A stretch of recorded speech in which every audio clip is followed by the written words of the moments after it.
So the next activity that is also very important during project initiation stage is also the setting up of controls and the monitoring processes.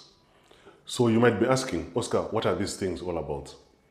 Let me tell you, as you move from the start of the project all the way up to the closure of the project, you must have some way to see whether you are on track or you're not on track, whether you're producing the right things or you're not producing the right things, or whether you are able to reach the point where you're supposed to reach, and is everyone working towards the same goal? Is everyone working towards the same objectives? Hello, and welcome to my channel. My name is Oscar Mbira. I'm a certified program and project manager. This is the channel which I use to help aspiring and also practicing project managers to succeed. Hello. So you also need to set up the monitoring tools and controls. For example, controls are normally in two categories. The first one is management control. Then the second one is technical control. So you might also have questions. Oscar, can you expand on this? I'm going to expand on them. So what I've seen in most projects throughout my experience is management control comes from the project board or from the project manager. I've also done a video on the role of the project board. You can also check it on my channel. So what does management control mean? You'll find that in most cases, there's an agreement, upfront agreement, in terms of what we call stages in a project. Some they want to call them phases, but I believe it's the same thing. So the project board might say, can you segregate your project into blocks? Okay. We want to know at what point, which block are you working at? At what point, at each point, we also want to know which block has been completed. I hope you're enjoying the video so far. If you're new to the channel, don't forget to click the like button, subscribe button, and the notification button so that you're the first person to be notified each time a new video is uploaded on this channel. It will also help the channel to grow. It will also help the channel to produce more videos like this one. So these phases or stages, they are very, very important. So how do you make sure it has control? At each particular phase, the project board might want to know the status for them to either revisit the business case just to confirm that the project is still viable and it's going to be of benefit to the organization. So that is also another way of controlling in a project. You put it into phases or you put it into stages. Then for each and every stage, you focus on it. You might be asking, how do we define a stage? How do we define a phase? Normally, a stage or a phase is a block of activities that can be done at once or in parallel. What it means is, say for example, you have 10 activities. You can do those 10 activities, assess the project, especially in terms of benefits and also in terms of the baselines. There are quite a number of baselines that you can use to assess. If you want to understand more about project baselines, I have a video on project baselines. You can also watch it from my channel. So based on the assessment, the project board might say proceed or stop the project. So that is on the management side, an example of it, which is the blocked side, if you have got blocks. Then on the technical side, you also have the controls. For example, if it's something that can be done in terms of measurement, you can measure the products as you go. Especially if you're producing a physical product, you can have engineers who can measure depending on the type of project. Depending on the type of product, you can have engineers who can also be measuring the product as you go. That is also part of control. The other item on the control side, it could be something to do with, say for example, meetings. You'll find in some cases you want to have weekly meetings just to make sure that at least the team is gaining momentum, the right momentum to deliver the project. Some they want it weekly, some yearly. It depends on the type of project, industry, and also the period of the project. So controls and monitoring are very, very important. Sometimes you also need to go into reporting. How do you report progress? How do you report exceptions? How do you report challenges, issues, risks, and so on and so forth? Those also form part of the control. So now going back to my project, I realized that there were just a few controls that were in place. At least in terms of stages and phases, that was in place, which was good for the project and that was good for those who came before me. Then we had to discuss again in terms of controls for meetings. So normally what I do with my projects is I have meetings at 3 levels. The first one is on the project board level, and then the second one is on the team manager level, which I call work team leads. Then the last one is on the team member level. So one of the items I had to change or I had to add into this project was weekly meetings, which we used to call Project Management Committee meeting, PMC, others they call it Project Working Committee, PWC, but it's the same thing. So on a weekly basis, I was making sure that I'm meeting with all the workstream leads. Remember the structure, project structure, which I was talking about. You have your project board, project manager, you have team managers, and then you have team members. So on a weekly basis, I had to make sure that we meet with project workstream leads or project team managers from the vendor side and also from the bank side. So that was very critical to make sure that if there are some issues which were not being reported formally, at least during those meetings, we could pick them, record them, and then act on them.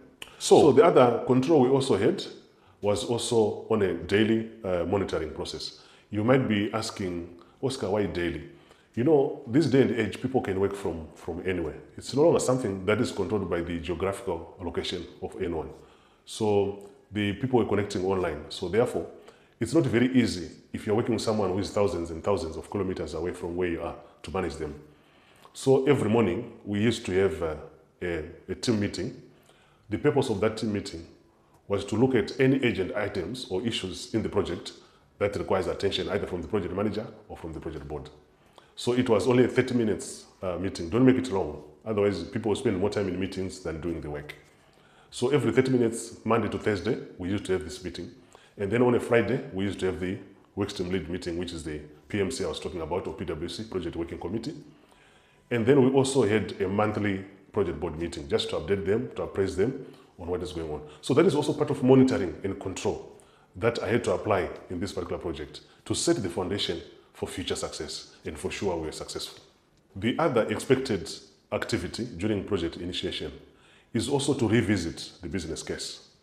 I know some of you might not have understood what does the business case mean. Business case is the validity. It is the reason why the project is being executed. But you find that during the initial stages, especially during startup or during the mandate, or even during the decision to start a project, the business case, it's not very, very clear. In some cases, they call it quick and dirty. But as you go down into project initiation, because you want to plan for this, you have to make sure that you have now a detailed business case. And after going through those strategy documents I was talking about, you can even start seeing some other benefits which you can add into your business case. So it is also the right time, you need to update the business case in the project initiation stage. So going back to my project, the business case was very summarized. And it was going like this. We want to change from the old system to the new system so that we can increase revenue, so that we can sell more product. So yes, at that stage, that was very meaningful, and it was giving an idea on what the project is supposed to do.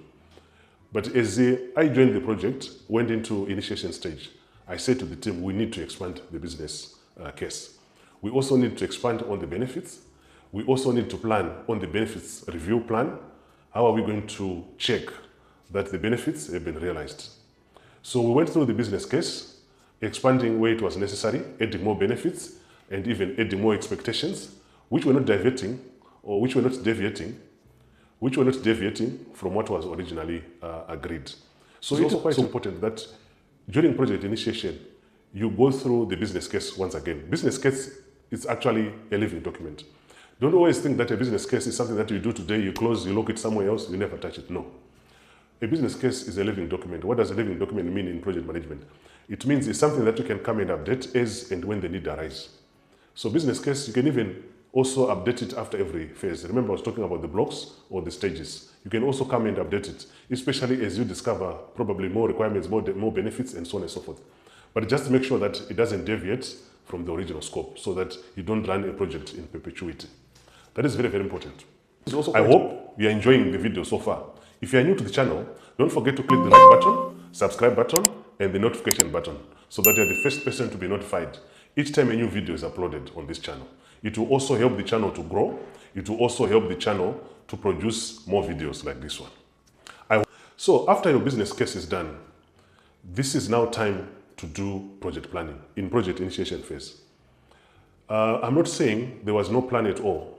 You find that after the mandate, especially if you are selecting an external vendor to implement the project, they normally come up with their schedule or plan to say, this is expected to run for 18 months, for example, 2 years, 10 years, 3 years, 50 years, whatever number of years that you've agreed on the project.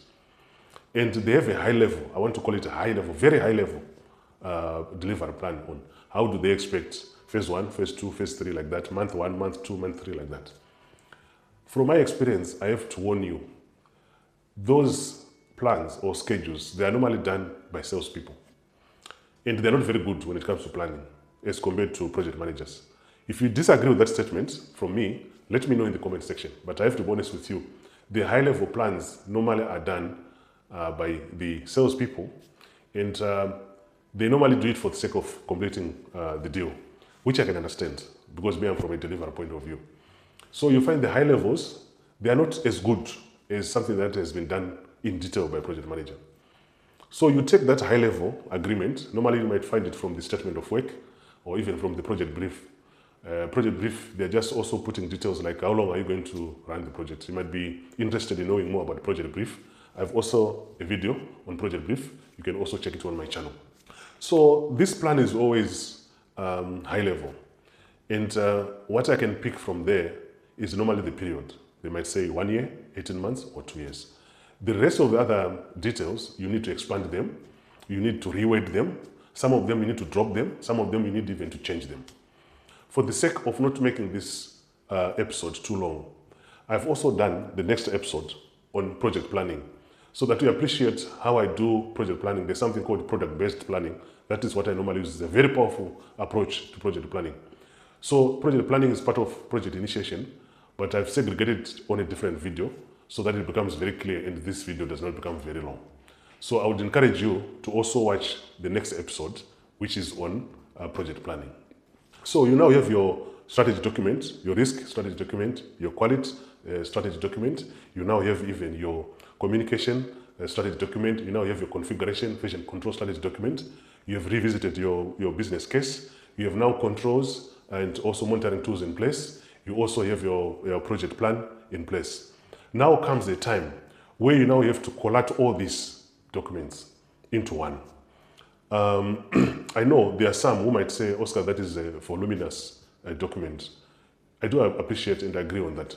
But it is also very important that you have a consolidation of these items, which you are going to share with the project board as part of the approval for you to proceed with the project.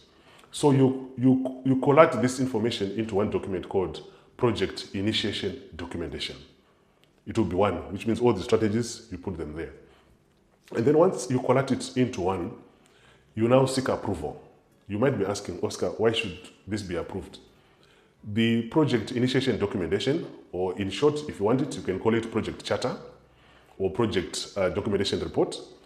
It is going to form the contract between the project manager or the project team and the project board.